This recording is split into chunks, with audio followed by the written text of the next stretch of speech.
Sub queries. దాని పేరులోనే ఉంది సబ్ క్వరీ.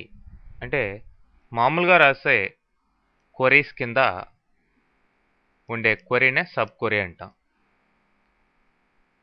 అంటే ఇక్కడ సెలెక్ట్ స్టేట్మెంట్ కావచ్చు, అప్డేట్, డిలీట్ స్టేట్మెంట్స్, ఇవి మామూలుగా మనం రాసే మెయిన్ క్వరీల్లో ఆ మూడిటి ద్వారా రాసే మెయిన్ క్వరీ కింద ఇంకొక క్వరీని రాస్తే దాన్నే సబ్ క్వరీ అంటాం. మరి ఆ సబ్ క్వరీ కింద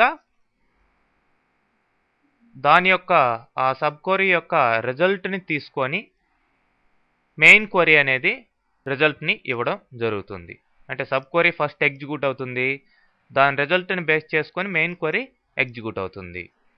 ఓకే, అంటే మన డేటా రిట్రైవల్, డేటాని మనం డేటాబేస్లో స్టోర్ చేయడం అనేది ఇంపార్టెంట్ అయితే, మరి మనకు కావాల్సిన డేటాని మనం చూసుకోవడం అనేది చాలా ఇంపార్టెంట్. అది ఈ క్వరీస్ ద్వారా, సింపుల్ క్వరీస్ ద్వారా అన్ని రకాల డేటాస్ మనం రిట్రైవ్ చేయలేం.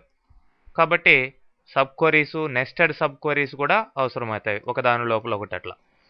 ఓకే, మరి ఇవి ఎలా ఉంటాయి, ఎట్లాంటి సిచ్యువేషన్లో మనం ఈ సబ్ క్వరీస్ అవసరమవుతాయి మామూలు సింపుల్ క్వరీ కాకుండా అనేది ఇక్కడ మనకు ఆల్రెడీ ఉన్న ఎంప్లాయీ టేబుల్, డిపార్ట్మెంట్ టేబుల్ని యూజ్ చేసుకొని ఎగ్జాంపుల్స్ కొన్ని చూద్దాం.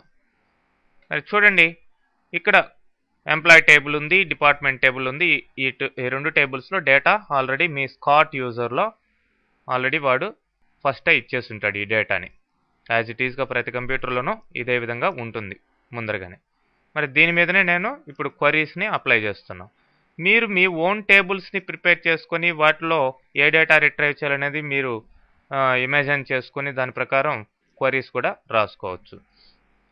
ఓకే, ఎనీవే ఫస్ట్ క్వరీ చూద్దాం. List the details of employees who are working in research department.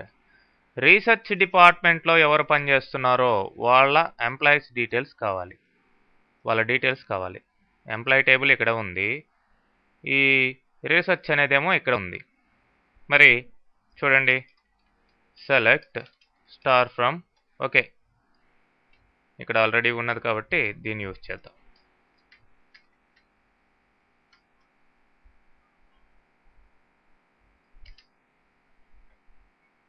Research department ఎంత, నెంబర్ ఎంత, 20th. సో 20th డిపార్ట్మెంట్లో ఉండే ఎంప్లాయీస్ అందరూ వీళ్ళందరూ రీసెర్చ్ డిపార్ట్మెంట్లో పనిచేస్తున్నారు. అంటే ఇక్కడ చూడండి, select star from EMP where DPTNO equal to research అని ఇవ్వలేము. మరి డీనేమ్ అయితే ఈ ఎంప్లాయీ టేబుల్లో లేదు. నేను డీటెయిల్స్ తీసుకుంటున్నదేమో ఎంప్లాయీ టేబుల్ నుంచి, బట్ ఎక్కడ ఉన్న వాళ్ళు కావాలి, రీసెర్చ్ డిపార్ట్మెంట్లో వాళ్ళు కావాలి. కాబట్టి రెండిటికి కామన్గా ఉన్న ఫీల్డ్ ఏంటి, డిపార్ట్మెంట్ నెంబర్. డిపార్ట్మెంట్ నెంబర్ అనేది ఇక్కడ ఉంది, వీటిని బేస్ చేసుకుని ఇక్కడ ఎంప్లాయీ టేబుల్లో డిపార్ట్మెంట్స్ ఉన్నాయి. అంటే ఎంప్లాయీస్ ఉన్నారు, వాళ్ళకి సంబంధించిన డిపార్ట్మెంట్ నెంబర్లు ఇక్కడ ఉన్నాయి. మరి డిపార్ట్మెంట్ నెంబర్ ఇక్కడ కామన్ ఫీల్డ్ కాబట్టి వేర్ డిపిటిఎన్ఓ ఈక్వల్ టు అని ఇప్పుడు సబ్ క్వరీ స్టార్ట్ చేసాం బ్రాకెట్లో. Select department number from DPT table, okay, where D name equal to research అన్నాం. సో ఈ రీసెర్చ్ డిపార్ట్మెంట్కి డిపార్ట్మెంట్ నెంబర్ని తీసుకొచ్చి ఫస్ట్ ఇక్కడ సబ్మిట్ చేయడం జరుగుతుంది ఈ సబ్ క్వరీ. అప్పుడు మెయిన్ క్వరీ ఎగ్జిక్యూట్ అవుతుంది. Okay, so first sub query execute అయ్యి దాని రిజల్ట్ ప్రకారం మెయిన్ క్వరీ అనేది తర్వాత ఎగ్జిక్యూట్ అవుతుంది.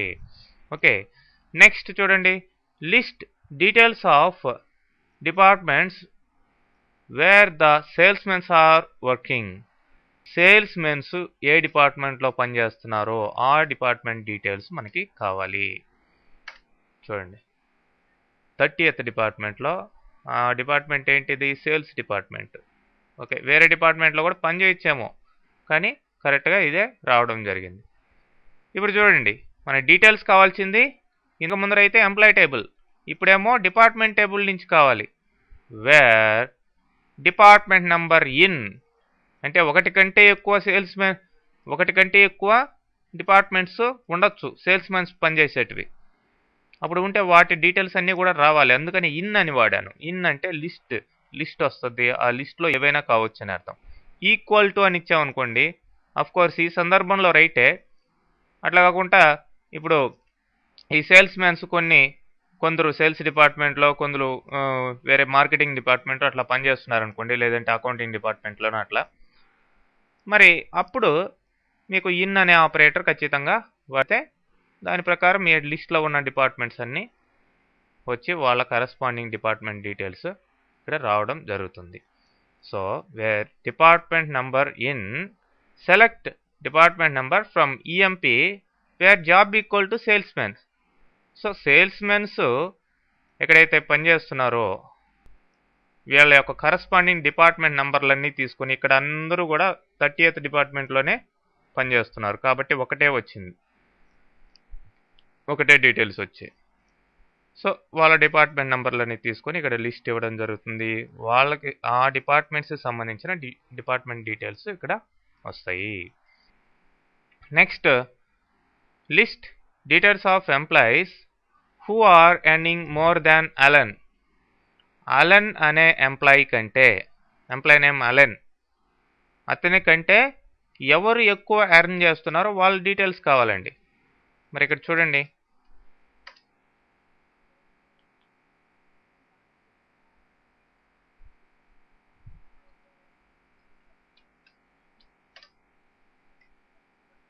బ్రాకెట్ మిస్ చేసాం.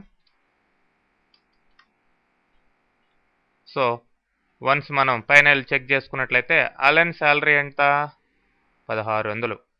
1600 కంటే ఇక్కడ అందరూ కూడా ఎక్కువ ఎర్న్ చేస్తున్నారు, మనకు కావాల్సింది అదే.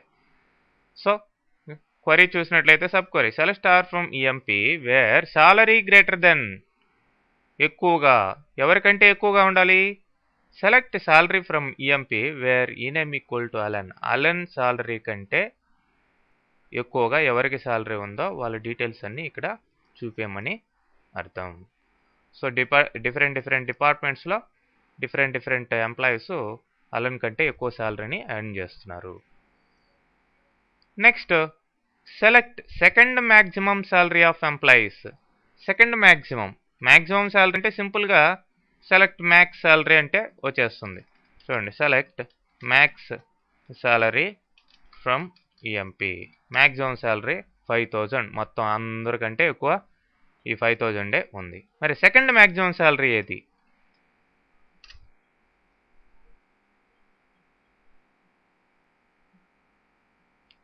Select maximum salary from EMP where salary greater than select max salary from EMP. Correct only. Okay, wait, చూద్దాం. అంటే డేటా ఏదన్నా అప్డేట్ అయి ఉంటే చెప్పలేం. సెకండ్ మ్యాక్సిమం సాలరీ అంటే ఇక్కడ ఫస్ట్ది 5000 అన్నాం, సెకండ్ మ్యాక్సిమం సాలరీ ఎంత 3000 రావాలి యాక్చువల్గా. మరి ఇక్కడ షో చేయలేదు. Once again we will try.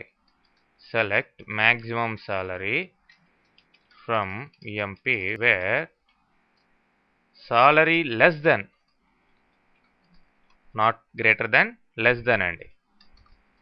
Select max salary from EMP. That's all. 3000 వచ్చింది చూడండి. సో మనం ఇక్కడ క్వరీస్ ద్వారా ఇక్కడ సింపుల్గా ఉంది చూసేస్తున్నాం కదా, మనకి తెలిసిపోతుందా అని కాదు. కొన్ని వేల రికార్డ్స్ ఉన్నప్పుడు మనం కంపెనీస్లో ఇట్లా సెర్చ్ చేయడం కుదరదు. సింపుల్ క్వరీ రాస్తే అది వచ్చేయాలి. అదనమాట క్వరీస్ యొక్క యూజ్. ఏ డేటా కావాలో అదే సార్ట్అవుట్ కావాలి, మనకి ఇక్కడ షో కావాలి. అంతేగాని ఇప్పుడు సింపుల్ డేటా ఉంది కదా వీటికంతా క్వరీస్ రాయడం దేనికి అనేది కాదు. కంపెనీస్లో thousands of lakhs of records ఉంటాయి, వాటిలన్నీ మీరు వెరిఫై చేయలేరు. కంపెనీస్లో కరెక్ట్గా ఈ క్వరీస్ ద్వారా మీరు కావాల్సిన ఇది చూసుకోగలగాలి. So select maximum salary from EMP అన్నాం. సో శాలరీ మ్యాక్సిమం శాలరీ ఎంత 5000. 5000 కంటే తక్కువ ఉన్న శాలరీస్లో మ్యాక్సిమం శాలరీ అంటే 3000. 5000 కంటే తక్కువ ఏ శాలరీ ఉందో ఆ శాలరీస్ అన్నిటిలో మ్యాక్సిమం శాలరీ ఏది అనేది సెకండ్ మ్యాక్సిమం శాలరీ మనకి ఇక్కడ షో చేయడం జరిగింది. నెక్స్ట్ అప్డేట్ చేయమంటున్నాడు చూడండి. Update the employees commission whose commission is 0 with the commission of employee name Ward. ఎవరికైతే కమిషన్ 0 ఉందో, 0 ఎవరికి ఉందండి చూద్దాం. ఇక్కడ టర్నర్కి 0 ఉంది కమిషన్. మిగతా వాళ్ళకి నల్లు ఉండే వాళ్ళతో మనకు అవసరం లేదు. 0 టర్నర్కి ఉంది. మరి ఈ టర్నర్కి కమిషన్ని ఎవరి కమిషన్ తోటి అప్డేట్ చేయాలన్నాడు? వార్డ్కి ఏ కమిషన్ వస్తుందో, ఈ కమిషన్ ఎంత? 500. కాబట్టి ఈ 500 తోటి ఇక్కడ అప్డేట్ కావాలి data. So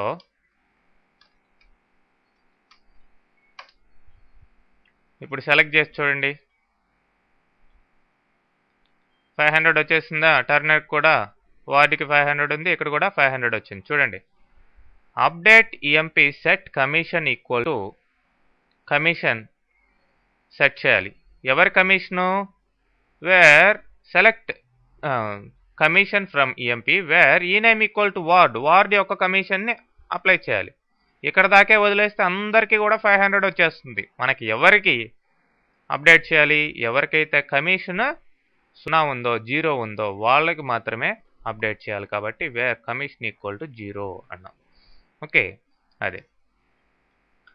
next, get the count of employees who are earning more than the average salary of accounting department. Accounting డిపార్ట్మెంట్లో ఉండే అందరి ఎంప్లాయీస్ యొక్క యావరేజ్ శాలరీ కంటే ఎవరైతే ఎక్కువ ఎర్న్ చేస్తున్నారో, ఎవరికైతే ఎక్కువ శాలరీ ఉందో వాళ్ళ అందరి కౌంట్ ఎంతమందికి ఉంది అనేది కౌంట్ మనకి రావాలి. చూద్దాం. Okay, something wrong here. So ఈ బ్రాకెట్ ఇక్కడ క్లోజ్ చేయలేదు ఒకటి.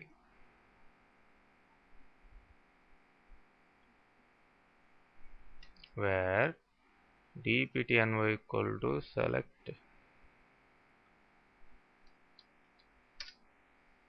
మొత్తం 4 మెంబర్స్ ఉన్నారండి. సో మీరు ఇక్కడ ఏం చేస్తున్నారు? అకౌంటింగ్ డిపార్ట్మెంట్ యొక్క డిపార్ట్మెంట్ నెంబర్ని ఫస్ట్ పాస్ చేస్తున్నారు. ఇది సబ్ క్వరీ. దీనికి మెయిన్ క్వరీ ఏది? ఇది. సో ఆ డిపార్ట్మెంట్ నెంబర్కి యావరేజ్ శాలరీని తీసుకుంటుంది. అకౌంటింగ్ డిపార్ట్మెంట్లో ఉండే డిపార్ట్మెంట్ నెంబర్కి యావరేజ్ శాలరీని తీసుకుంటుంది. సో ఇది అసలు మెయిన్ క్వరీకి ఇప్పుడు పాస్ చేస్తుంది. ఆ యావరేజ్ శాలరీ కంటే ఎవరైతే ఎక్కువ ఉన్నారో వాళ్ళ యొక్క కౌంట్ స్టార్ అంటే టోటల్ రావడం జరుగుతుంది. 4 ఎక్కువ ఉన్నారు. మీరు కావాల్సింటే select average salary from EMP అనండి. ఇది యావరేజ్ శాలరీ. దీనికంటే ఎక్కువ ఉన్న వాళ్ళు చూస్తే మీకు క్లియర్గా తెలిసిపోతుంది. ఎంత? ఇక్కడ 2073 రూపీస్ ఇచ్చాడు. సో 1 2 3 4 5 సారీ 1 2 3 4 5 రావాలి. Just wait. 2000 sorry accounting department average salary. ఇక్కడ అకౌంట్ అనేది మనం మిస్ చేసాం. సో మరి మిగతా అంతా కూడా అకౌంటింగ్ డిపార్ట్మెంట్ నెంబర్ అంతా వేర్ dptny ఈక్వల్ టు మనం మాన్యువల్గానే చెక్ చేద్దాం. అకౌంటింగ్ డిపార్ట్మెంట్ నెంబర్ 10 2916 కంటే ఎక్కువ salary 1 2 3 4. So 4 count correct only.